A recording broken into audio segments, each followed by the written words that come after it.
Doctor Ragini.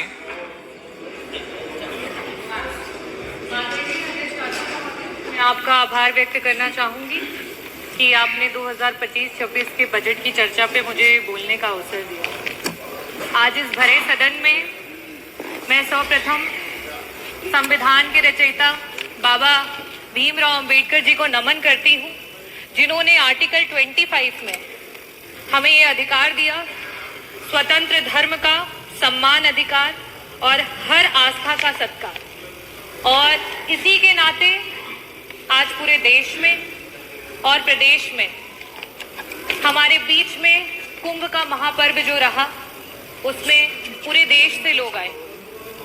मैं सभी लोगों का जो आए उनका स्वागत करती हूँ। यहाँ कई प्रकार की चर्चाएं हुई और बहुत सारी कमी की। महाकुंभ में जो सुविधाएं हमारे लोगों को देनी चाहिए थी, सरकार ने उसकी कमी की। वहां पे गिद्ध नहीं गए थे, वहां पे सूअर नहीं गए थे, वहां पे इस देश में आस्था रखने वाले, इस देश को लोकतांत्रिक समझने वाले, इस देश में भाईचारे को आगे लेकर के जाने वाले लोग वहां पे पहुंचे थे। मैं इस सदन में आज बहुत सारी चर्चाएं हुई, बहुत सारी बातें कही गई। बजट की जबकि चर्चा होती है तो बजट में किस तरीके से डिवीजन होता है उसकी बात होती है।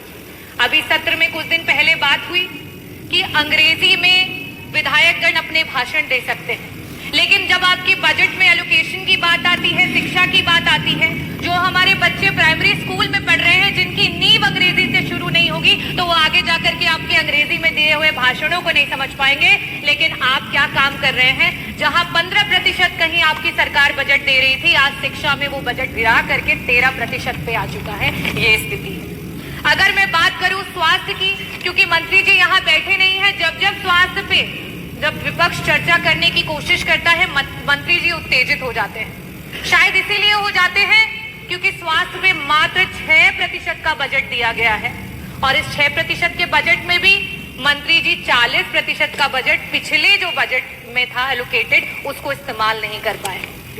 अगर हम बात करें ग्रामीण अंचल की, जो उत्तर प्रदेश की 60-70% की आबादी है, अगर हम उसमें बजट के एलोकेशन की बात करें तो मात्र 4% का बजट है। जो 8 करोड़ 8 लाख की आप बात करते हैं, 8 लाख करोड़ की बात, 8 लाख 8 हजार करोड़ की बात करते हैं, उसमें मात्र 4% का बजट दिया गया है।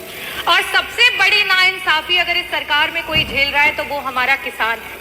पूरे देश का एवरेज औसत अगर निकाल लिया जाए तो बाकी प्रदेशों में जहां किसानों को 6% का बजट मिल रहा है, वहां उत्तर प्रदेश की सरकार में मात्र 3% का बजट है जो हमारे किसानों को दिया जा रहा है। और सबसे आखिरी में और सबसे जरूरी बात, अभी हमारी माननीय सदस्य बार बार पीडीए की बात कर रही थी, तो सदस्य आप भी और यहाँ सम्मानित सदस्यगण, मैं आपको सभी को बताना चाहूंगी कि जहां पूरे देश में 3% का बजट विभिन्न प्रदेशों में, चाहे वो आपका दलित समाज हो, वनवासी समाज हो और अल्पसंख्यक समाज हो, उसको दिया जाता है, वहीं उत्तर प्रदेश में मात्र 1% का बजट दिया जाता है। और उस 1% के बजट में भी आपका 30% का बजट ऐसा धरा का धरा ही रह जाता है, विभाग उसको इस्तेमाल ही नहीं कर पाता है।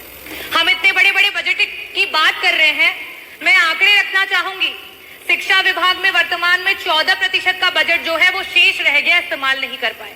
स्वास्थ्य में 40% का बजट ऐसे ही रह गया, उसे इस्तेमाल नहीं कर पाए। आवास में 46% का बजट रह गया, जिसे इस्तेमाल नहीं कर पाए। SC ST माइनॉरिटी में 30% का बजट है, जिसे इस्तेमाल नहीं कर पाए। अगर हम सिंचाई एवं बाढ़ नियंत्रण की बात करें, 35% का बजट है, जिसे इस्तेमाल नहीं कर पाए। अगर हम ट्रांसपोर्ट और PWD की बात करें, 6% का बजट है, जो पुराना बजट है, जिसे आप इस्तेमाल नहीं कर पाए। समाज कल्याण के मंत्री जी यहाँ बैठे हैं, 23% का बजट आज ऐसे ही पड़ा हुआ है, उसे इस्तेमाल नहीं कर पाए। कृषि विभाग वैसे ही 4% किसानों को दिया जा रहा है बजट में से, उसमें से भी 10% बजट ऐसे ही धरा का धरा रह गया, उसे इस्तेमाल नहीं कर पाए। तो मैं बजटों पे बहुत बातें नहीं करूंगी, क्योंकि जो पुराना है उसे ही नहीं इस्तेमाल कर पाए, तो बड़े बड़े बजटों का क्या हवाई लूटी जाए। मैं बात करना चाहूंगी अपने देश की एकता की, क्योंकि जिस समय यहां अंग्रेजी की बात हुई उस समय उर्दू के बारे में बहुत बड़ी बड़ी बातें की गई। उर्दू में जो लोग बोलते हैं उनको कुछ शब्दों से नवाजा गया। हमारे देश में उर्दू को बड़े ही लगाव से देखा जाता है। हिंदी अगर हमारी मातृभाषा है तो आज का ये जो देश है वो अंग्रेजी से भी नहीं घबराता है, अंग्रेजी को सीखने की पूरी इच्छा रखता है। पंडित ब्रिज नारायण जी, पंडित रतननाथ सरहार जी, मुंशी प्रेमचंद जी, पंडित आनंद मोहन जी, यहाँ तक कि उपराष्ट्रपति रहे हुए कृष्णकांत जी, इन सभी लोगों का उर्दू से बहुत लगाव था। तो क्या इनके लिए भी उन्हीं शब्दों से नवाजा जाएगा?